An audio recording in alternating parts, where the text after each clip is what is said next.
गांजा पेत्या, दारू पेत्या, फाडणा पेत्या. तुम्ही आता दोघं जण काय केलं? गांजा पेत्या, गांजा. वरती एवढे दारूच्या बाटल्या पडलेल्या आहे. लोक कोणी येऊन पिऊन जातात. हे बाय किल्लम काढून काय काय चिलम आपला माणूस आहे राहून बोल ना. बाहेर तर काढ दिला काय हातावर हातावर बरोबर.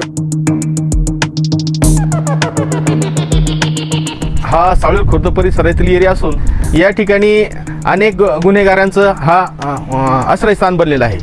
या ठिकाणी रात्रीच्या वेळी अनेक मद्यपी, त्यानंतर गांजाडी आणि अनेक प्रकारचे गुन्हेगार या ठिकाणी आश्रय घेतात.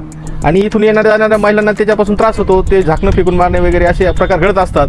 त्याचप्रमाणे या ठिकाणून पोलिसाची गाडी येते, परंतु पोलिसाची गाडी ब्रिज खालून न गेल्यामुळे या ठिकाणी वर त्यांचं लक्ष न गेल्यामुळे त्यांचं गुन्हेगारांचं फावत आहे. मी अशोक श्रीपतराव जमदडे, माजी सरपंच ग्रामपंचायत सावळीवर खुर्द. परिस्थितीच अशी आहे का इथं काही लोकवस्ती वगैरे नाही आहे आणि इथं राहण्याची किंवा व्यवस्थित जागेची सोय झाली.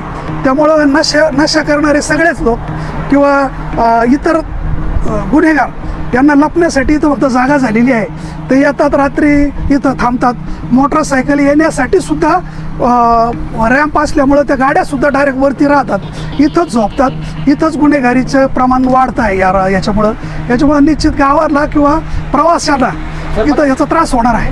माझ्या पाठीमागे जो तुम्ही पूल बघत आहात हा एक स्कायवॉक बनवला गेलेला आहे. हा जो रोड आहे, ज्या रोडवर आपण आता उभे आहोत, हा रोड नाशिकहून शिर्डीकडे येतोय. म्हणजे हा एक सिन्नर शिर्डी हायवे आहे. ह्या हायवेवरून ज्या शिर्डीसाठी येणाऱ्या साईबाबांच्या मंदिरात येणाऱ्या ज्या पालख्या आहे, तो पालखी मार्ग म्हणूनही हा रोड ओळखला जातो. पालखीवाल्या लोकांसाठी, जे पालखीमध्ये भाविक येतात, जे भक्त येतात, त्या भक्तांना त्यांचे मोठमोठे लोंढे असतात. 50, 100, 200, 300 अशा प्रकारची संख्या असते पालखीमध्ये येणाऱ्या लोकांची. त्यांना इथून शिर्डीकडे जाताना रोड क्रॉस करण्यासाठी म्हणून या पुलाची निर्मिती केली गेलेली आहे. पलीकडून येणारे भाविक रोडच्या या बाजूला सुरळीतपणे येऊ शकतील असा उद्देश याच्या मागे होता. परंतु या स्कायवॉकची जी रचना आहे ती नेमकं कशी आहे, ती चुकीची आहे की बरोबर आहे, यासाठी शासनाचा पैसा खर्च झालेला आहे. या स्कायवॉकचा उपयोग पालखी मार्गावरून शिर्डीला येणाऱ्या लोकांसाठी होत नाही, तर मग नेमकं होतो कशासाठी, काय इथं चालतं, दिवसा रात्री इथं काय घडतं, हे सगळं तुम्हाला आजच्या या स्पेशल रिपोर्टमध्ये आम्ही दाखवणार आहोत. आपण बघणार आहोत की या पुलाचा वापर कसा गैरवापर केला जातोय आणि शासनाने खर्च केलेला लाखो रुपयांचा निधी कशा प्रकारे वाया घालवला जातोय. आणि तुमच्यावर आम्ही सोडणार आहोत की अशा प्रकारच्या घटना किंवा अशा प्रकारचे जे प्रकल्प असतील ते जर तुमच्या आसपास असतील आणि तिथंही अशा घटना घडत असतील तर त्यावर काय निर्णय घ्यायचा. तर आता आपण ह्या पुलावर काय चालतं, कसं चालतं ते बघूया.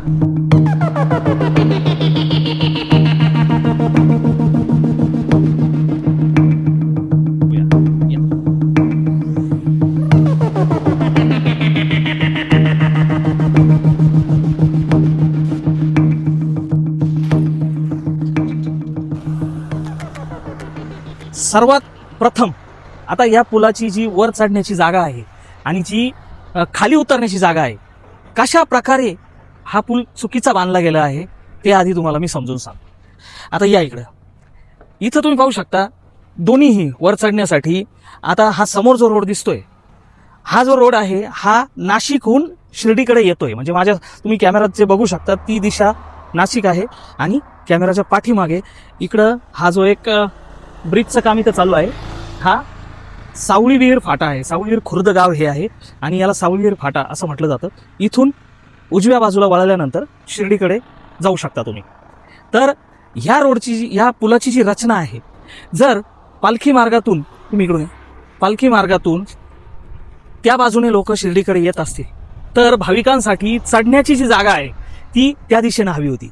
परंतु प्रत्यक्षात ती चुकीच्या बाजूने, म्हणजे शिर्डीकडून नाशिकला जाणाऱ्या दिशेने भाविकांना चढण्यासाठी पायऱ्या केल्या गेलेल्या आहेत आणि जो दिव्यांगांसाठी जो रॅम्प आहे तो सुद्धा याच बाजूने केला गेलेला आहे. आता इकडून जर वर चढण्याची जागा असेल तर उतरण्याची जागा पलीकडून असायला हवी. पण तुम्ही पाहू शकता ज्या दिशेने वर चढतात त्याच दिशेने परत खाली उतरण्यासाठी यांनी पायऱ्या बनवलेल्या आहेत. म्हणजे ज्याला इकडून नाशिक शिर्डीहून नाशिकला जायचं आहे, तो ह्या बाजूने चढणार आणि उतरताना त्या बाजूने उतरणार. म्हणजे दोन्ही दिशा वेगळ्या असायला हव्या होत्या, परंतु त्या तशा नाहीये. तर ही एक मोठी चूक याच्यामध्ये केली गेलेली आहे. दुसरं म्हणजे येणारे भाविक तिकडून आहेत आणि चढण्याची जागा शिर्डीकडून केलेली आहे आणि उतरण्याची शिर्डीकडून केली. आता ज्याला हा रोड ज्याला इथून पार करायचा आहे तो इथून सहज चालत जाऊ शकतो. फक्त 70 ते 80 फुटाचं हे अंतर आहे, तो इथून चालत जाऊ शकतो, पार करू शकतो. तो व्यक्ती ह्या पायऱ्या तिकडून चढून परत त्याच बाजूने कशासाठी उतरेल? तर ही एक मोठी मिस्टेक आहे. चला ठीक आहे, हे तर होतच असतं सरकारी कामांमध्ये. हे करणं म्हणजे त्यांचा धर्म असतो, हे करावंच लागतं. चुकीचं काम केल्याशिवाय कोणताही सरकारी प्रकल्प पुरा होत नाही. आता वर या, पण वर ह्या पुलाचा उपयोग भाविकांसाठी होणार होता, पण तो भाविकांसाठी न होता कोणासाठी होतोय ते तुम्हाला दाखवतोय. इथं बघा, हा एक ग्लास पडलेला आहे. ह्या ग्लासवरून तुम्हाला अंदाज आलाच असेल की इथे वर काय चालत असेल. तर लवकरात लवकर आपण वर जाऊ आणि वर काय दृश्य दिसतं मी तुम्हाला दाखवणार आहे. आम्ही ज्यावेळी इथं कॅमेरा घेऊन आलो आणि वर जाऊन आम्ही चेक करण्याचा प्रयत्न केला इथं कोणी बसलेली आहे की नाही किंवा काय चालतं इथं. तर आम्ही वर जाताना इथं काही लोक बसलेले होते. त्यांना आपण एक विशिष्ट प्रकारे शब्द वापरतो, तळीराम. तर ते तळीराम इथं बसलेले होते. आम्ही वर आल्यानंतर ते लगेच त्यांचं काय असेल ते मटेरियल तिथं सोडून पसार झाले. हे बघा, ही एक जीवनावश्यक वस्तू इथं पडलेली दिसते. त्यानंतर हे याला काय म्हणतात तुम्हाला माहिती आहे, याला छकना म्हटलं जातं. पाणी सुद्धा लागतं. हे बघा, एकदम उत्कृष्ट पद्धतीने इथं टेबल सजवून ठेवलेला आहे. पाण्याची बाटली आहे. हे काय, याचं मॅकडॉवेल नंबर 1 काम इथं चालू होतं. अक्षरशः 2 बाटल्या इथं ठेवलेल्या आहेत. याच्यावरून तुम्हाला अंदाज आलाच असेल की 2 जण इथं होते. इथं हे जे ठेवलेलं आहे हे लागतं याच्याबरोबर. ह्याला छकना म्हटलं जातं. शेंगदाणा आहे. ह्या 2 गोष्टी असल्या तर त्याच्याबरोबर ह्याची गरज पडते. ही एक स्टँडर्ड रेसिपी आहे, याच्याशिवाय पार्टी पूर्ण होत नाही. आणखी आपण एक आहे, अरे वा, हातच लावतो आता, मस्त. तळीरामांचा सर्वात आवडता ब्रँड तो पण इथं आहे. चला, आणखी एका ठिकाणी बसलेले होते. पुढं तिथं समोर बघा, तिथं एक टेबल सजवलेला आहे, तेही दाखवतो. हे रात्रीच्या वेळी इथं बाटल्या, बिअरच्या बाटल्या फोडून टाकलेल्या आहे. ही आणखी एक इथं मॅकडॉवेलची बाटली पडलेली आहे. हे काय, हे पण दाखवा, ब्रँड लोकांना दिसू द्या. हे बघा, इम्पिरियल ब्लू ही एक बाटली इथं आहे. काही बाटल्यांचे बुचणं पडलेले आहेत. आणखी इथं एक रॉयल स्टॅग, रॉयल लोकांची पसंत इथं आणखी एक पडलेली आहे. हे तुम्ही पाहू शकता. आणि पुढे एक टेबल सजवलेला आहे, तोही टेबल तुम्हाला दाखवतो. आता तिथं कोणता ब्रँड वापरला जातोय, चखण्यामध्ये काय वापरलं जात आहे ते आपण आता इथे बघणार आहोत. या, हे बघा, इथं इम्पिरियल ब्लूची पार्टी होती आणि बालाजीचे नमकीन शेंगादाणे इथं वापरले जात होते. अतिशय उत्तम प्रतीची पार्टी इथं चालू होती. थम्सअप पण आहे त्याच्या जोडीला. कोरी घेत नसेल हे लोक, कदाचित थम्सअप यूज करतायत. अशा प्रकारचं इथं चालू होतं. आणि ही परिस्थिती जी आहे ही दिवसा काढणारी परिस्थिती आहे. दिवसा इथं दोन्ही बाजून तुम्ही बघू शकता, इकडून हा हायवे वाहतोय. हा जो रोड आहे हा नाशिकहून शिर्डीकडे येतोय आणि दुसरी बाजू दाखवा, हा इकडून शिर्डीला जातोय. सावळीवीर खुर्द ह्या गावामध्ये आपण आता आहोत. शिर्डीला हा रोड जातोय. ही समस्या तुम्हाला वाटत असेल की इथं तळीराम बसतात, 2 पॅग मारतात आणि निघून जातात. पण समस्या अशी आहे, दिवसभर इथं मद्यपी, गांजा फुकणारे लोक यांचं इथं दिवसभर येणं जाणं चालू असतं. दिवसा इथं दारू पिली जाते, पार्ट्या केल्या जातात आणि रात्रीच्या वेळी इथं गुन्हेगार लोक सुद्धा इथे येऊन बसतात. त्यांचे इथं वेगवेगळे कट शिजत असतील, वेगवेगळे प्लॅनिंग होत असतील. कदाचित हायवेवर लूटमार करण्यासाठी काही प्लॅनिंग होत असतील. येणाऱ्या जाणाऱ्या गाड्या दिसतात. इथून जवळजवळ अर्धा किलोमीटरपर्यंतचा तो भाग आहे. इथून अर्धा किलोमीटर लांब तो ब्रिज आहे. रात्रीच्या वेळी इथं सन्नाटा असतो. ह्या भागात तुम्ही बघू शकता इकडूनही रात्रीच्या वेळी दूरपर्यंत काहीच नाही. एक बार इथं आहे, तो बार ही रात्री 12-12:30 नंतर तर बंदच सापडणार. दूरपर्यंत इथं हायवे दिसतोय. तर रात्रीच्या वेळी इथं गाड्या अडवून काही प्रकारही घडू शकतात. अजूनपर्यंत तसा प्रकार घडल्याची काही रिपोर्ट नाही, पण ऐकिवात येत असतं की काहीतरी झालंय म्हणून. अशा गोष्टी इथं घडू शकतात. इथं वेगवेगळ्या प्रकारचे प्लॅन शिजू शकतात. गुन्हेगार लोक इथं बसले आणि दारू पिले तर इथं दारू पिऊन त्यांचे भांडणं होऊ शकतात. भांडणं होतातही, मारामाऱ्या होतात. आत्ताच 4-5 दिवसापूर्वी हा जो समोर तुम्हाला ब्रिज दिसतोय, तो ब्रिज दाखवा, त्या ब्रिज खाली काही लोकांचे भांडणं झाले आणि भांडण झाल्यानंतर ज्या व्यक्तीला 2-3 जण मारत होते तो व्यक्ती त्यांच्यापासून वाचण्यासाठी पळाला आणि पळाल्यानंतर अचानक एका टँकर खाली गेला. टँकर त्याच्या डोक्यावरून गेला आणि त्याचा जागीच मृत्यू झाला. ही घटना इथं हा व्हिडिओ बनवायच्या 4-5 दिवस आधीच इथं घडलेली आहे. ही घटना घडल्यानंतर आम्ही थोडासा शोध घेण्याचा प्रयत्न केला की नेमकं इथं काय चाललंय. तर त्यावेळेस आम्हाला हा जो स्कायवॉक आहे याच्याकडे आमचं लक्ष गेलं. खूप वर्षापासून हा स्कायवॉक इथं बनवून ठेवलेला आहे. याचं उद्घाटनही झालं नाही, परंतु याच्या फरच्या आत्ताच फुटायला लागलेल्या आहेत. तुम्ही पायऱ्यावरून येताना जर त्याचे व्हिज्युअलाइज बघितले असतील त्याच्यावर तुम्हाला दिसेल की हा उद्घाटन होण्याआधीच ह्या पुलाचा नाश व्हायला सुरुवात झालेली आहे. इथं मद्यपी बसतात.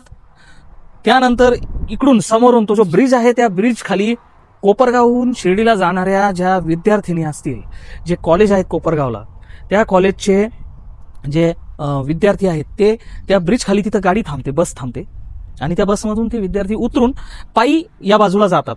इकडं कुठं वस्त्यांवर राहत असतील, कुठं इकडं त्यांच्या आसपास घरं असतील तर गाडी काय इकडं आतमध्ये येत नाही. कोपरगाव टू शिर्डी जाणारी गाडी असली तर ते त्या ब्रिज खाली उतरतात आणि तिथून पायी इकडे जातात. त्या मुली, शाळकरी मुली, कॉलेजच्या मुली पायी जात असताना इथं बसलेले मद्यपी त्यांना वरून हे जे दारूचे बुच्चन आहेत हे बुच्चन सुद्धा फेकून मारतात. त्यांना खडे फेकून मारतात. शेंगादाणे वगैरे जे चकण्यासाठी आणलेलं त्यांचं जे साहित्य असतं ते कधी कधी फेकतात वरून. त्या मुलींनाही याचा त्रास होतो. परंतु एक छोटंसं गाव आहे, खेडं आहे, इथं जे राजकीय लोक आहेत त्यांचा इतका प्रभाव नाही. त्यामुळे अशा लोकांना अडवणं या लोकांच्या हाताबाहेरची गोष्ट होऊन जातं.